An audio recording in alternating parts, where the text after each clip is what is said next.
Hey, what's going on? It's Bill Burr, and it's time for the Monday morning podcast for Monday, March 18th, 2024. My God, where the hell am I right now? 2024. Did you have a good St. Patty's Day? This seems like the longest St. Patrick's Day of recent memory, just because I was in Detroit last week. And they celebrated on the 10th. So even though I was like, I know this isn't St. Patrick's Day, by them celebrating it, it was like, you know, what? Right? Anyway, I don't know what happens tonight. Somebody actually wanted to know if I wanted to come down and do a St. Patrick's Day show tonight. It's Sunday right now, St. Patrick's Day. And I was like, absolutely not. I am not fucking going down there for that stupid ass green shit. A bunch of people that were overserved. I don't even know if that happens anymore. I have to admit, I feel like this generation is a lot more like relaxed than generations previously, because I feel like there's so many drugs that are just kind of legal that there's really no, like, you know, I got to meet my guy and I got to get this shit and we got to go off into a fucking dark corner and do it. And then we can't be too fucked up, but we want to keep our high going, so we got to sneak some of this shit in. It's like none of that stuff anymore. None of that stuff seems to happen anymore. It's just like you can fucking, you know, they got these gummies, man, and you can just like eat them and you can experiment with them at home to know like what's too, hey, you know, I'm going to go out tonight. How about 5 milligrams? I'll be relaxed, you know, a little glass of wine and then I'm done, you know? Or they're just like, you know, can cook up my own meth. I watched enough Breaking Bad, you know, take a couple of hits, lose a tooth, and then I go out, you know. Broken smile. Maybe some chick thinks I have, you know, I'm interesting, that I have a story to tell, rather than I'm just a drug abuser. You know, let's try this out. Let's see how this works. So I just don't think it's going to be like that, what I remember St. Patrick's Day to be, which was a lot of like people getting pulled over for drinking and driving, puddles of puke on the sidewalk, those green plastic, what do you call those, derby hats blowing down the alley. There's some pasty Irish chick with fucking bruised knees comes staggering out. That's the St. Patrick's Day that I remember. So anyway, I'm I don't know what I'm doing. I'm with my son today. My wife's out with my daughter. So me and my son have just been like hanging out, having like a total fucking guy day. You know, he rode his little balance bike that he calls his motorcycle. We played some drums. We played some guitar. Speaking of which, did you hear Sam Ash is going out of business? Because Sweetwater and Guitar Center are like owned by the same people. It's just every fucking thing, it goes down to that. They put out a lot of the mom and pop music stores, although I feel like those things can survive. Where when you're like a corporation, you have a bunch of locations, but you're not the corporation, you eventually get taken out or fucking bought out, whatever. But somebody just told me that, and I drove by. I did a set last night at the Comedy Store, and I had such a fucking great time. Did 2 sets down there last night, just fucking around, stupid ideas tied in with shit that I'm already working on, and I'm very excited. Very excited. Want this next special to be, you know, I want it to be my best one. I mean, why else keep doing them? Well, I don't know, Bill. Maybe then you'd have to get a fucking real job. Maybe that's what it is. So anyway, I actually got caught up, believe it or not, with all the racing. I watched both F1 races. And I watched the MotoGP race. So I am all caught up in that world. My son has been driving me and my wife nuts because, you know, he's a strong guy. And he's decided I'm done with diapers and I'm not wearing them at night. And we're like, dude, you got to wear them because it's 8 hours. We know you're potty trained, but he's just like, listen, I'm not having this, all right? Everybody else is wearing big boy and big girl underwear to bed. So am I. He wants to catch up. So occasionally, most times it works. Occasionally there's accidents. So, the other night, I actually was like sick too. So he woke up and he doesn't know how to blow his nose yet. And it was just, next thing you know, old Freckles is out in his car at like 2 a.m, half dressed, half pajamas, trying to find a 24-hour pharmacy, which I ended up finding. I ended up going into a hospital. And I asked them for what I wanted. And they're like, they had a big fucking wall of drugs. Every color box, every fucking thing ever. And they're like, yeah, we don't have that. I'm looking at the wall. I'm like, you don't have all of that shit over there? You don't have some, He had a little bit of an ear thing. So you got any eardrops or anything like that? It's like, we don't. All we have is for earwax. It's like, I feel like if I came in here and I was missing an ear, you have something on that fucking shelf that I could grow one in a petri dish and glue it onto the side of my head so I could go to work in the morning. That's the amount of drugs you have on that wall. You don't have fucking eardrops? Isn't that basic shit? That's right up there with cough syrup. I didn't say any of that shit. I just looked at her and I just walked away, dejected. Took a big time loss. And I just found a CVS. What the hell did I end up getting? Kids something or other. I don't know what the fuck, what was it? I can't remember what it was. Like Kid NyQuil or something like that, which is sort of like, it's like the, Miller Lite of NyQuil.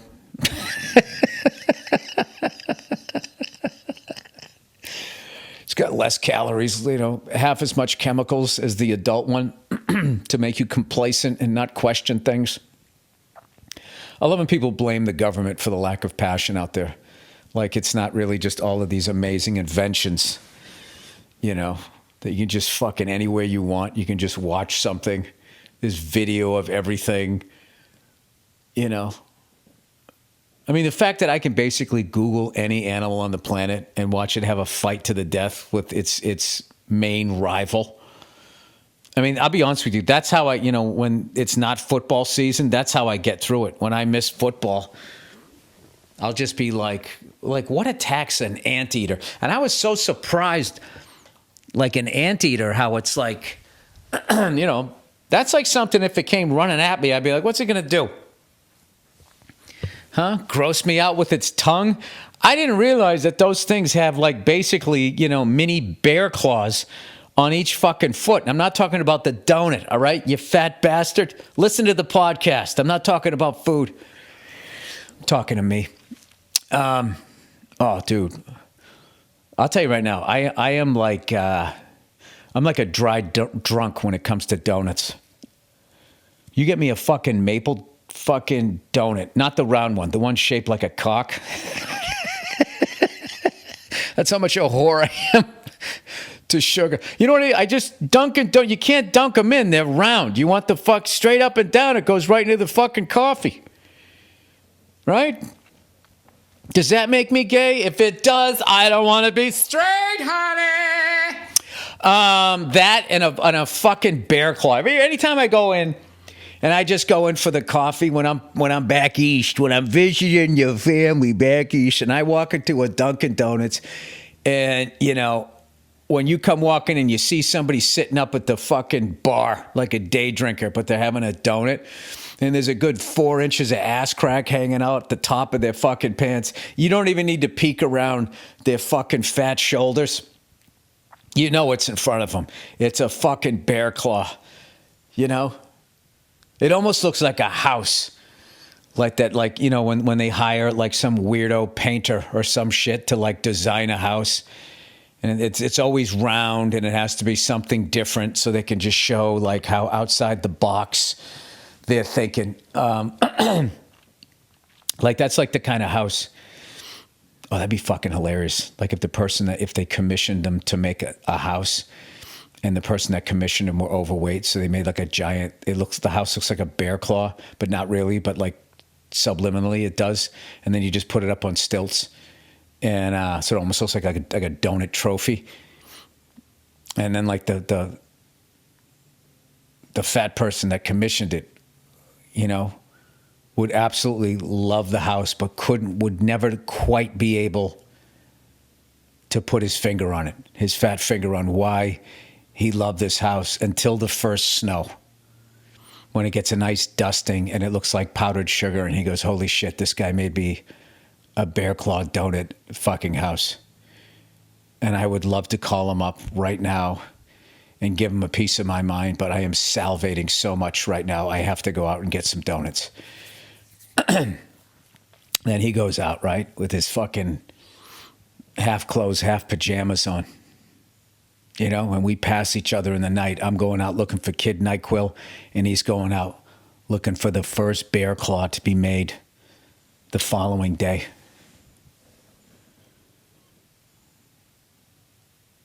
We both stop at a red light, our eyes meet. There's a connection. Sorry. It's making independent film about that. Anyway, let's talk about racing here.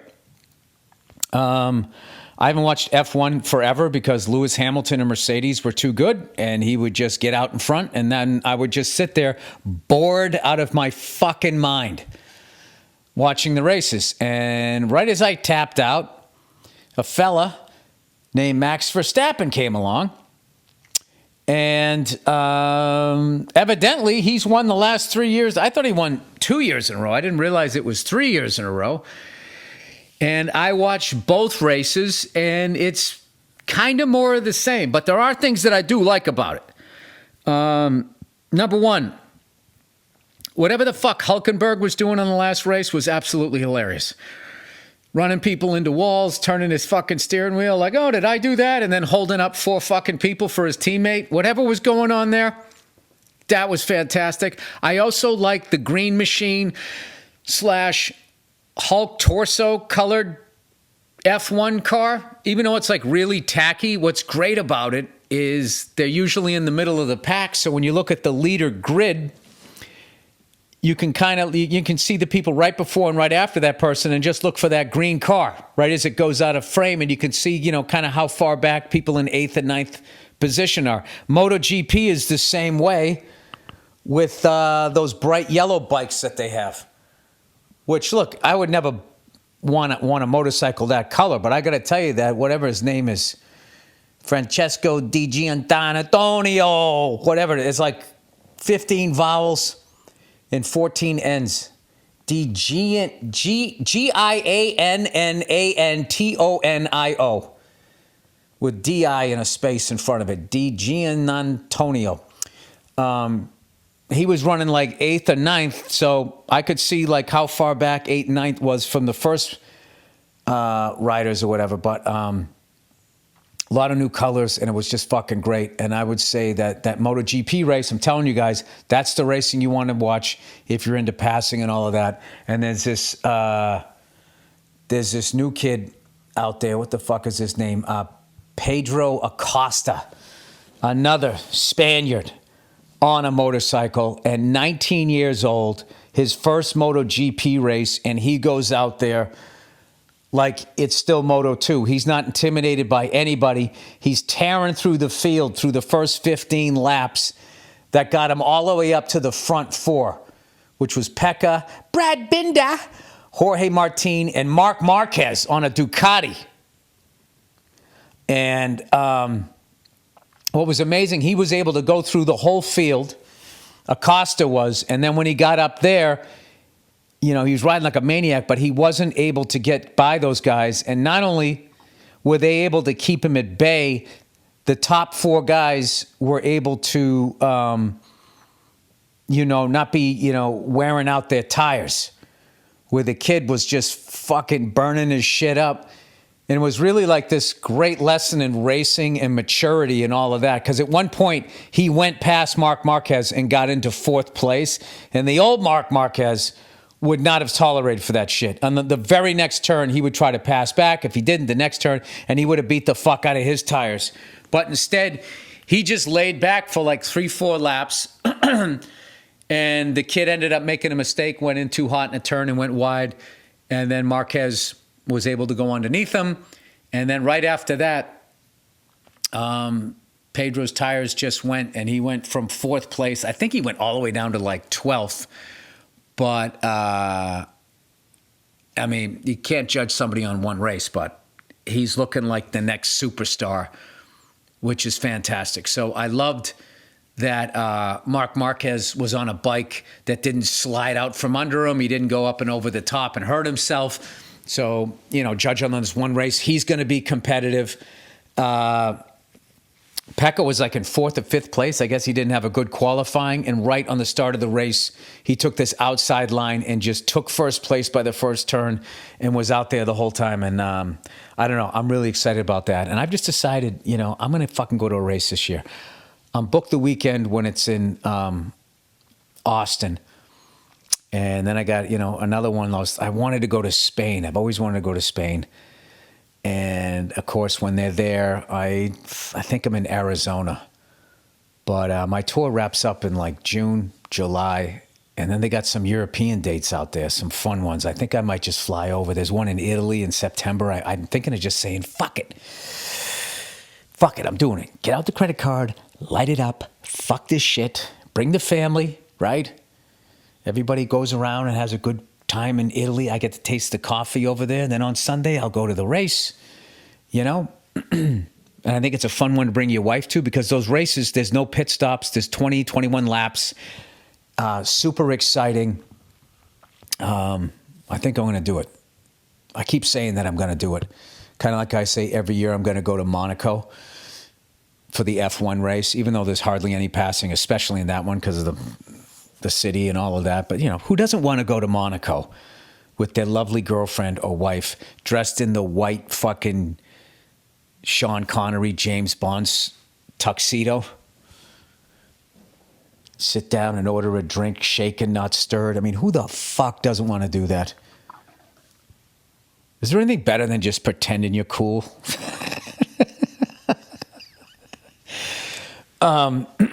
Anyway, still hacking up this fucking phlegm. I don't know. Maybe I smoked cigars too long. I have no idea. But my wife is starting to tell me, she goes, it's probably the dairy that you're putting into your coffee. And I'm like, all right, I'm gonna cut down on that. And then I don't. And I've been eating parfaits for breakfast lately. I don't know why. I kind of got burned out on eggs and shit. I don't know. I'm a fucking lunatic. Don't listen to me. Anyway, let's keep plowing ahead here. What else? What else have I been doing? I've been flying. Flew 3 times last week, and I'm going to fly again today.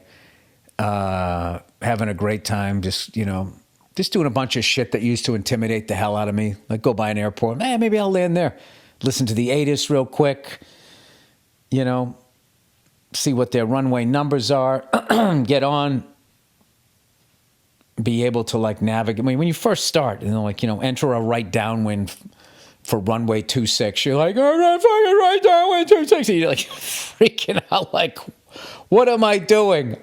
Where am I going the right way? And all of that shit. I finally got over that. One year I was out here in LA and I just decided, you know what? I'm going to solo into every fucking airport out here. And there's a zillion of them. That, if you don't fly, you'd have no... I mean, I lived out here for a long time without a pilot's license. I had no idea. I thought there was basically Burbank, LAX. I had heard of Santa Monica. And I thought there was Orange County. Ontario I knew because I used to do the improv out there. That was all I knew. I just knew the big ones. But anywho, I've been doing that. I've been kind of, I don't know. Something always gives, right? So if I'm flying, then I'm not going to the gym as much, but I've been watching what the fuck I'm eating. Did I mention, Billy about town? I went to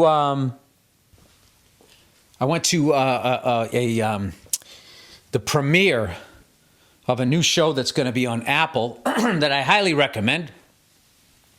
It's a fun one to watch with your lady. I saw the premiere for Jesus Christ, Bill, spit it out. a new TV show for Apple called Palm Royale, which has like one of the sickest casts I've ever seen. It's Kristen Wiig, who's absolutely amazing in it. Carol Burnett is in it. Leslie Bibb, Allison Janney, Laura Dern, and Ricky Martin is in it. Josh Lucas, and I hope I say this right, Amber Sharday Robinson.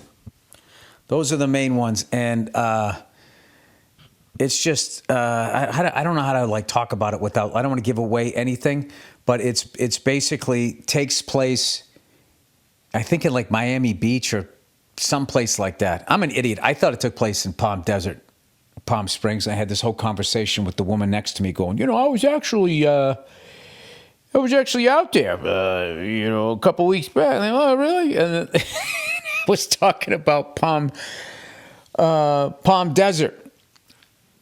Springs, whatever the fuck it's called. They're both called that. They're next to each other.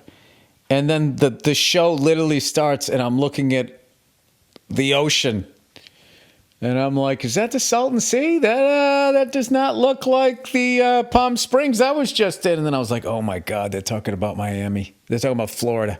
But anyway, it's basically takes place in like the 60s. And most of the women in it are these wives of really rich guys, essentially in loveless marriages, and they're all about status and all of this stuff. And the Palm Royale is this club that, you need a recommendation to get into. And if you're not in at that club, then you're nobody. So Kristen Wiig's character is trying to get in at that club. And it's just really a really fun show.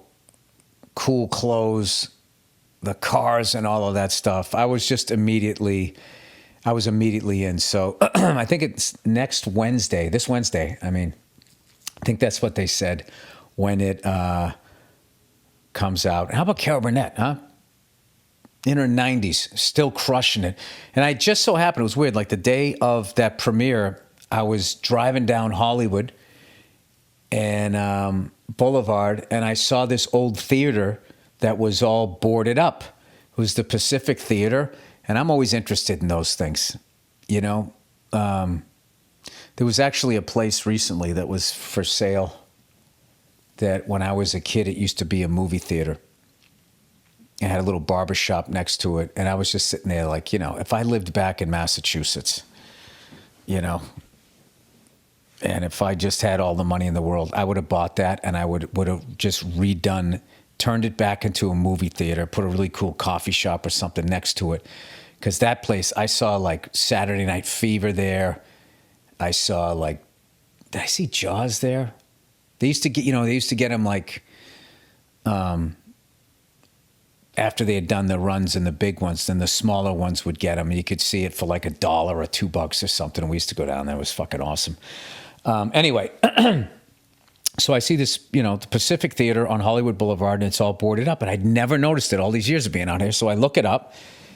And, it had the usual sort of history that those things have. It was the jewel of the neighborhood, and then it fell into disarray, and then it became a porno place, and then it was, going to be knocked down. Somebody decided to save it, and then blah, blah, blah, blah. This didn't have the porno part, but it closed in like 1994, but it's been preserved, so you can't knock it down. What do they call it? Historical whatever. But part of the history of it on Wikipedia was that Carol Burnett was an usher there. This is what it says on Wikipedia anyway, that she was an usher there.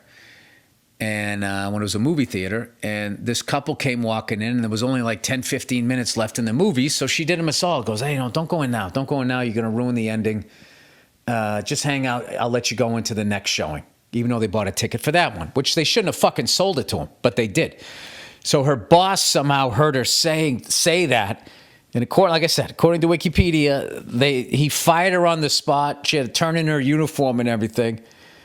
And years later, when she became a superstar and got a star on the Walk of Fame, on Hollywood Boulevard. They asked her, "Where do you want it?" And she goes, "I know exactly where." She said, "Right in front of the Pacific Theater."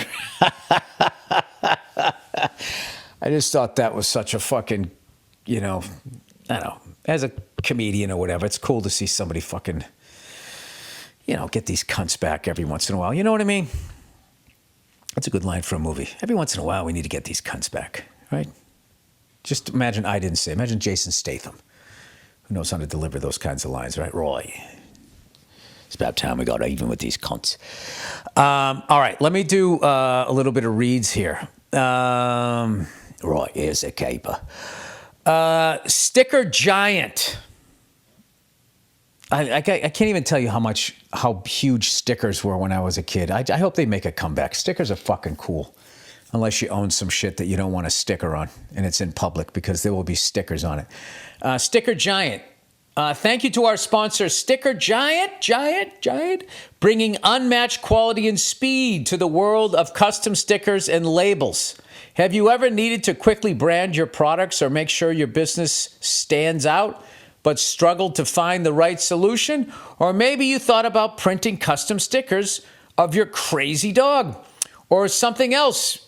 Of your dog or something crazy your uncle said once. Why is it always the uncle? The guy who didn't get married? Because he's half in the bag. Which is another thing. Young people, you can be half in the bag. It's fine. It's not called being half in the bag. It's called microdosing. I'm just microdosing. I'm trying to make my brain grow. Well, now there's a Sticker Giant. Whether it's for your startup business or a special event or just for fun, these stickers and labels are the perfect fit. With their fast service and commitment to quality, you're not just making stickers or labels, you're telling a story. Did you know that Sticker Giant, based in Colorado, isn't just about crafting top quality stickers and labels? They're also the proud founders of National Sticker Day, established in 2016. And that's not all. They celebrated by creating Saul the Sticker Ball, the original Guinness Book World Record holder for the world's largest sticker ball, now weighing in at nearly 400 pounds. Saul is a true testament to Sticker Giant's passion for all things sticky and fun. Hey, that's what she said, okay? Every sticker has a story. What's yours? For listeners, you can get 25% off your first order with the code Burr, B-U-R-R, at checkout. Go to sticker.com/Burr and use the code at checkout to get your 25% off your first order. That's Sticker Giant. What the fuck did I just do? That's stickergiant.com/Burr. Code Burr, B-U-R-R, for 25% off custom stickers and labels. Jesus. All right. Oh, here we go. Policy Genius, everybody. Policy Genius. Wouldn't it be great if there was a genius to help me with my policy? Well, welcome, Policy Genius. Make life insurance part of your financial planning this year. Start shopping now with Policy Genius to find a policy to protect your family. Getting life insurance today means you'll have peace of mind so that if something were to happen to you, Mark, look out! People have money after you're dead. Your family can cover expenses while getting back on their feet. When you're 6 feet under, you don't want your surviving family members to be not on their feet. You don't want them on the ground too. Luckily, Policy Genius helps you compare your options from top companies, and their teams of licensed experts is on hand to help talk you through it. Even if you already have life insurance policy through work, it may not follow you after you leave, or it might not be enough protection, right? If you leave the job, it might not follow you after you leave the job. So with Policy Genius, you can find life insurance policies that start at just $292 per year for $1 million of coverage. It's like $292. What do they give you? A fucking 10-speed, some candy bars to sell in front of a grocery store. Some options, you get $1 million of coverage. Some options offer same-day approval and avoid unnecessary medical exams. Policy Genius works for you, not the insurance companies. That means they don't have any incentive to recommend one insurer over the other, so you can trust their guidance. Policy Genius has thousands of 5-star reviews on Google and Trustpilot from customers who found the best fit for their needs. Save time and money and provide your family with a financial safety net using Policy Genius. Head to policygenius.com/Bill Burr. Or click the link in the description to get your free life insurance quotes and see how much you could save. That's policygenius.com/Bill Burr. All right. Back to the podcast here. Back to the podcast. All right. So there it is right there. Okay. Okie dokie. By the way, I've been tearing it up with my little 350 Royal Enfield motorcycle, having a great time with it. This is what I fly the helicopter, land it safely, thank God, put it away, and then I take the motorcycle and I just I just sort of cruise around the airport. 30 miles an hour, the wind blowing through my non-existent hair. No, I have a helmet on. I definitely have a helmet on, and I got the gloves and half pajamas. And that's my new thing, half pajamas and a shirt. You know, it's an aesthetic. I just been doing like stops and starts. So now I'm totally used to the throttle, how much to give it so I don't have to like walk it, which is what I was doing in the beginning, which is what I always do because I don't want to fucking dump the thing at half a mile an hour. And then there's a little hill I've just been practicing. No, I haven't practiced yet. I was going to do it, but the fucking, the guy with the hanger near the little hill was, had it open. I was too embarrassed. I didn't want to stall in front of him. I was basically going to stop on the hill and do that thing where you got to use the back brake, roll on the throttle, let out the clutch, let out the back brake at the same time, and then go and not stall it. I feel like that's the last thing I need to learn how to do before I can ride out in traffic and get myself killed. You know? That's basically it. Here's a motorcycle question for you. Do you feel like you're safer if you're on one of those bigger bikes because they can at least see you? Having said all this, people, there's no fucking way. I can't say there's no fucking way because every time I get on it, I'm like, why don't I have my clicker, open the fence, and just drive down the street and come right back. But fortunately, there's a voice in my head that says, you have kids. But I went to Policy Genius. All right, St. Patrick's Day Massacre. All right, hey, Bill, just to clear things up. The Romans sent St. Patrick to what are now the UK territories and had him kill all the snakes. He killed all of them, all by himself, except there are no snakes in that region, and it was really, to kill everyone who wasn't Christian. Oh my God, it was a metaphor. Is that what happened? The Druids used the sign of the serpent. There is a lot of evidence to point to the serpent being more of a noble symbol than the eagle, which sits above everything and watches all. Eagles can come down and eat the population with murder and oppression. When there's an eagle above, no land animal is safe. I think the holiday is stupid anyways, so this really solidifies it. Wow. See, this is another reason why I'm not fucking religious. You know what I mean? These fucking assholes, they talk all of that shit, but they're not walking the walk. They have no fear of an afterlife. They have no fear of being burned to death in hell. I think if you're actually a member of the royal family in England, if you're part of the Illuminati, whatever the fuck it is, when you're born into that shit, they tell you from day one. They tell you from day one that all of that shit that's in religion was just made up by people. And it's designed to keep you scared so you fucking stay in control. But there is no heaven. There is no hell. Nobody knows what the fuck there is, okay? That still has to be kind of scary, though. I would just think there was no fucking way you could possibly believe in any sort of judgmental God if you could do the shit that human beings do to one another. Like all these people that are like higher ups. You know, what's going on in the Gaza Strip, okay, from October 7th to right now. The people that did that shit have no fear of some sort of God punishing them for murdering innocent people. It's just fucking It just blows my mind. It fucking blows my mind. And then the shit that people get upset with and you can get canceled for. You know? That's a new thing in my business. Nobody got canceled. All these comics are out there doing fucking arenas. It's like, well, they're not doing movies and TV. So they got blackballed from Hollywood. Maybe, is that better? Does that work?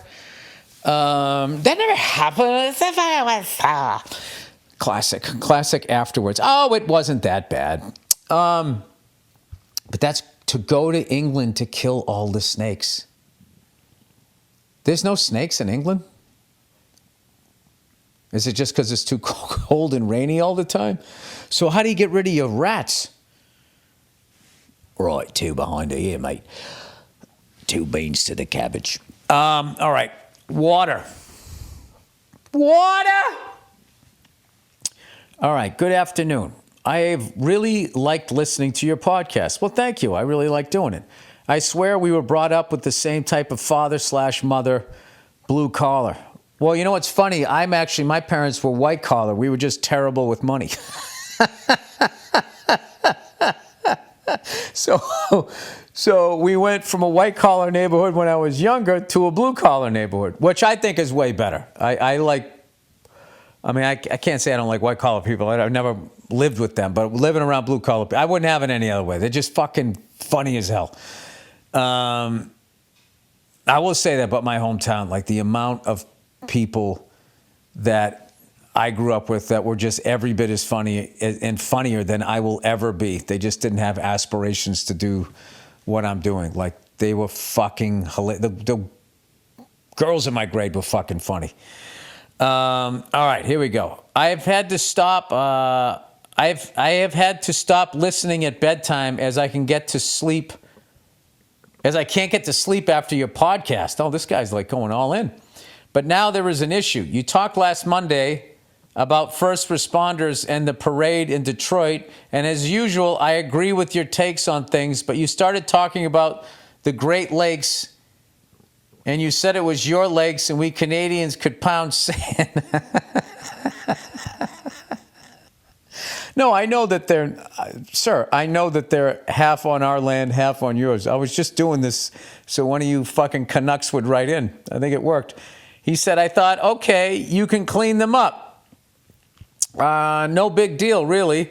But then you got mean-spirited and started talking smack about about Stanley Cup 1993. That was not necessary or kind. All right, you're right. Maybe a wall is what we need now. Get Mexico to pay if you guys can't. So all I can say is too many men on the ice. 1979, go Habs, go. Oh, that's just how sad your franchise is, buddy. You got to go back almost 50 fucking years. That's 45 years ago. Too many men on the ice. Yeah, that's when the refs would just put you on a power play. That's how you got all them cups. Everybody knows that. Yeah, and you guys have been astoundingly average once there was more than 6 teams in. And the expansion 6 got their footing 10 years later. You guys went bye-bye. And, yeah. But I'll tell you, you had a great season in 1979. Yeah. Okay. You guys are just, I don't know what you guys are now. You just kind of suck and nobody cares anymore. The league's too big. You don't have the influence anymore. The Russians took it over. Ovechkin is about ready to break Wayne Gretzky's records. You guys are just, do you remember Back to the Future when Marty and all of his family members were starting to fade into the dust? That's what happened. That's what's happening with Canadians in hockey right now. So you guys, you better step it up. But you didn't come up with the game anyways.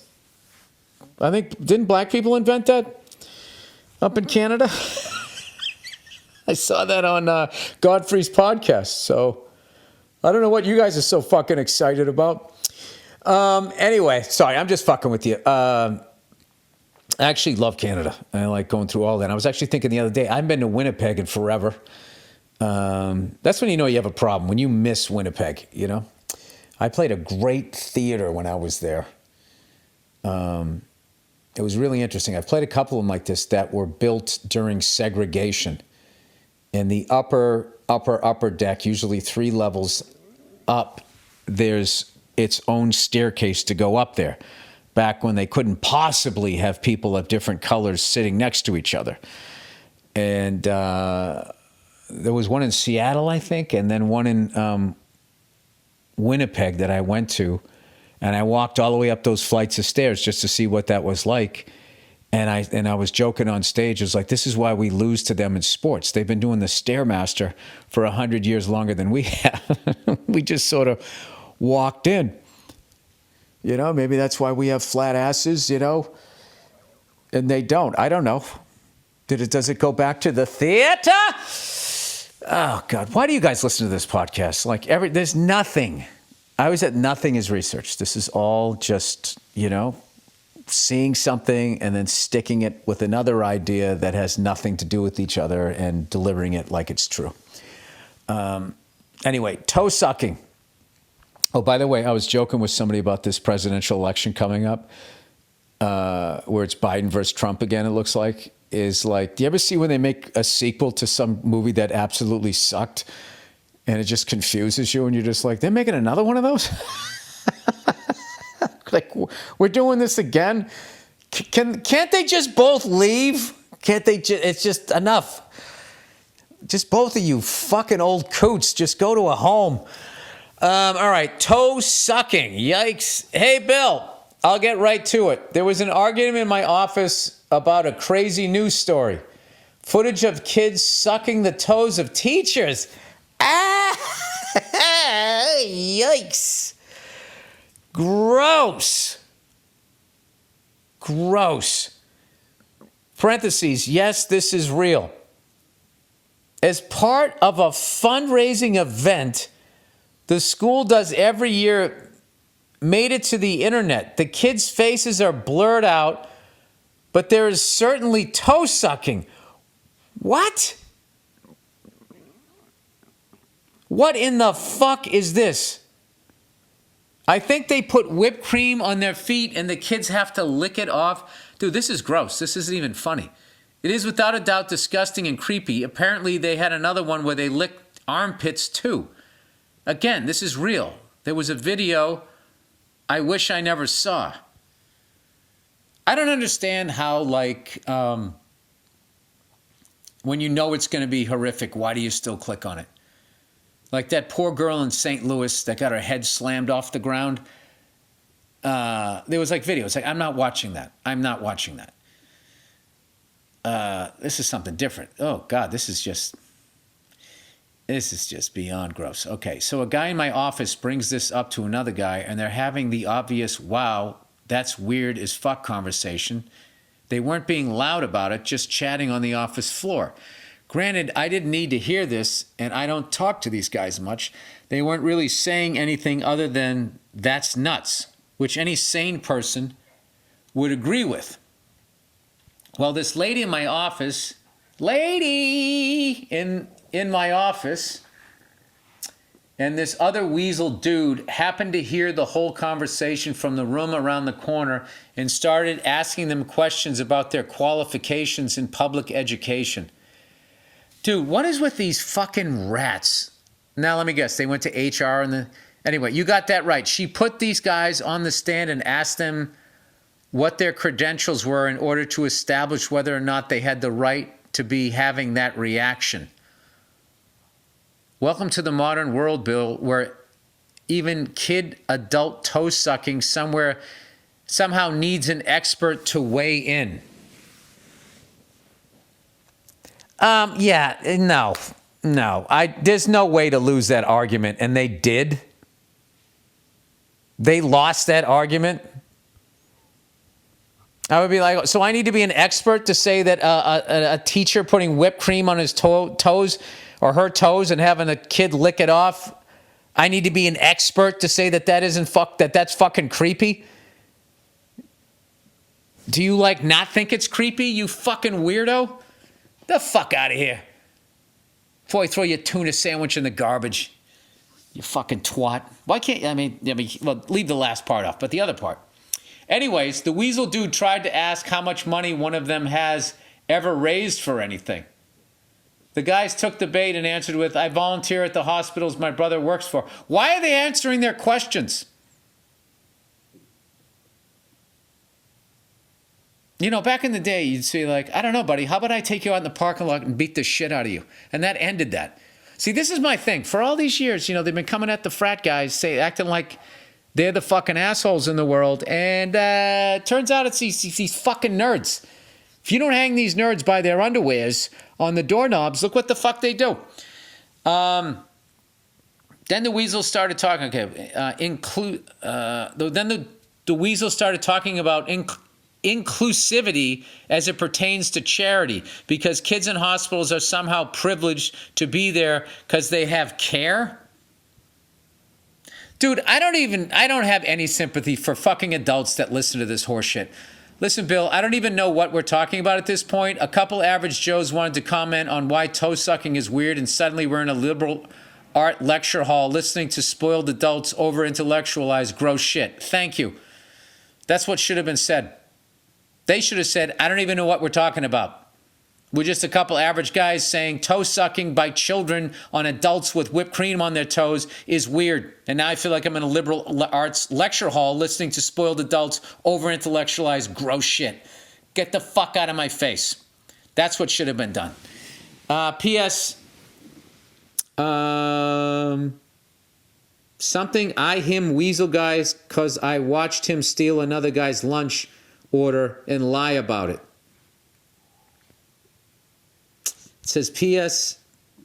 I hate Weasel guy because I watch. I know, and then what do? You fucking rat him out again, and then you become like him. There's just no way around it. All right. I'm going to have to return. My son just got up from his nap. I'll be back in a second. Okay, he's just sort of sitting in the bed, laying in the bed. All right, let me try to do these last few, and then I got to stop. All right. Jam band drummers. Greeting from Pittsburgh. Last weekend, I went to see a jam band called Disco Biscuits. I was fucking amazed at how long the drummer, Alan O'Coin, I hope I said it right, was able to play at a high tempo without taking any breaks whatsoever. Is it the drugs? No, he probably has impeccable technique and is probably really relaxed.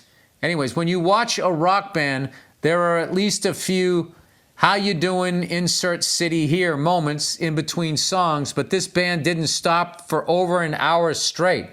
I started getting anxiety towards the end, thinking about how sore the musicians must be getting. What's the longest you've ever seen a drummer go full ham for? For you older people, that's hard as a motherfucker. What's the longest I've ever seen? I saw Tony Williams. But even he had like, if I remember, that was over almost 35 years ago when I saw him. You know, he just had peaks and valleys the way he played. It wasn't just like going nuts. Let me just think.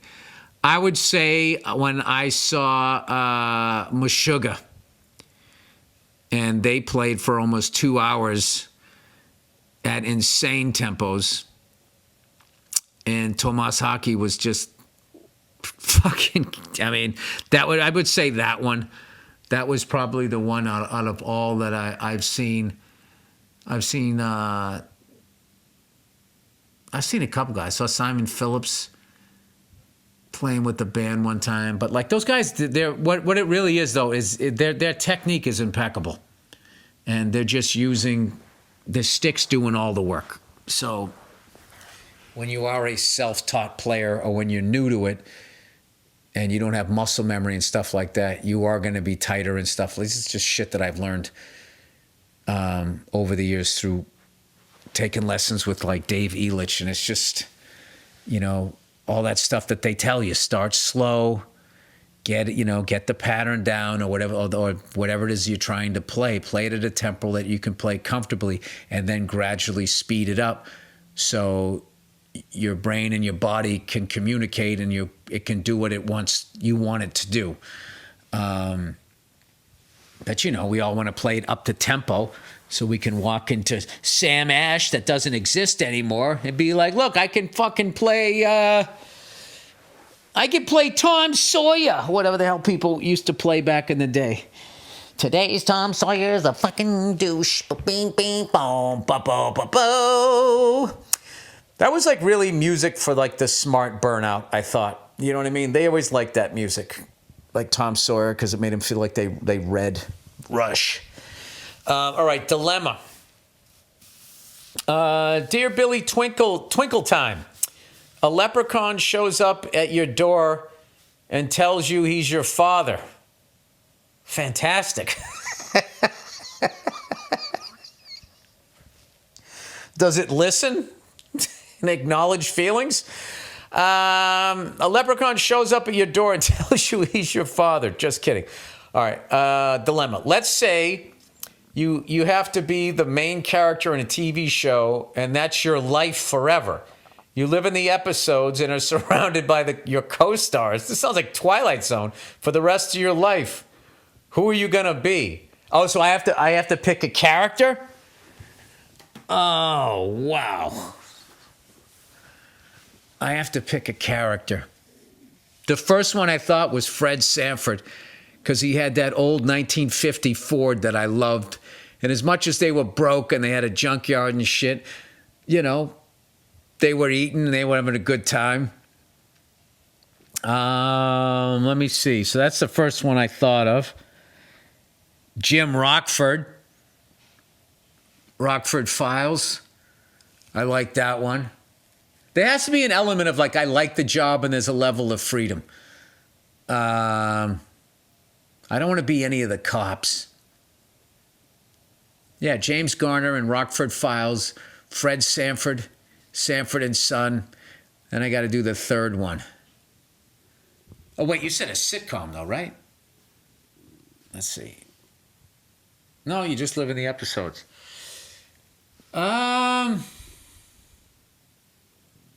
Oh, fuck, Magnum P.I. I could be, what's his face? TC flying that helicopter, although man, my back couldn't handle that after a while. Those things are not comfortable. Or I could be Magnum, riding around in that Ferrari all day long, teaching chicks how to swim, which he really never did. It was just in like teaching them how to snorkel.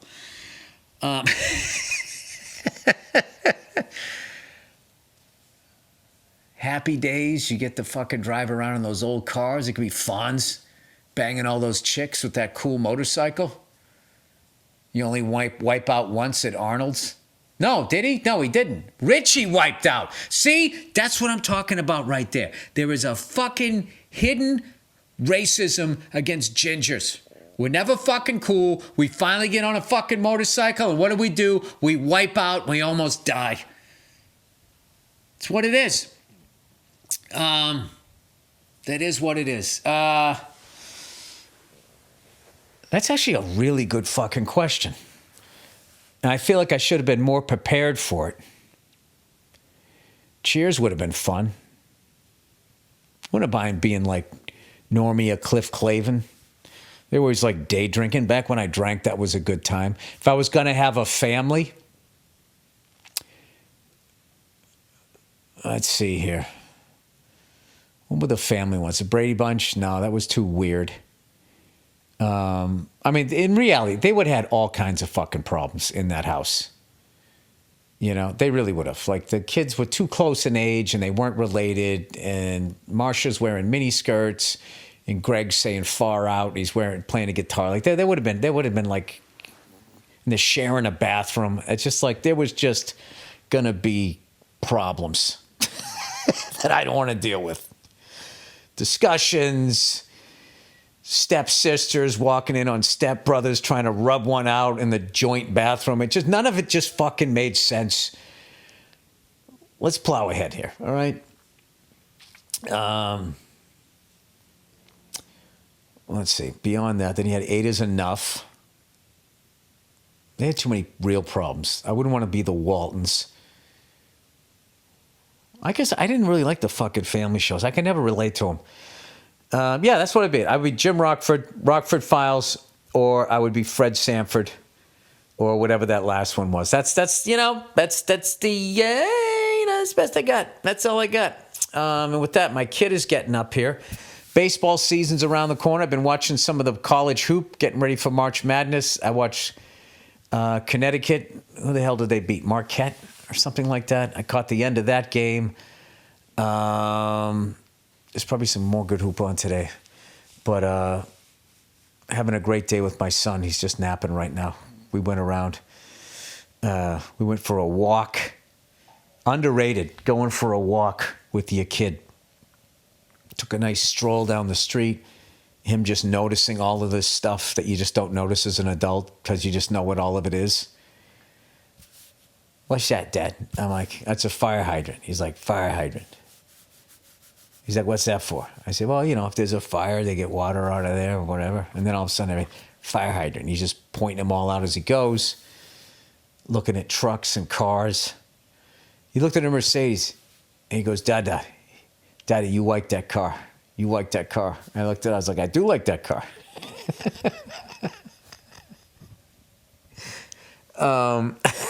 This kid knows my taste. I love an old Mercedes. Who doesn't? Who fucking doesn't?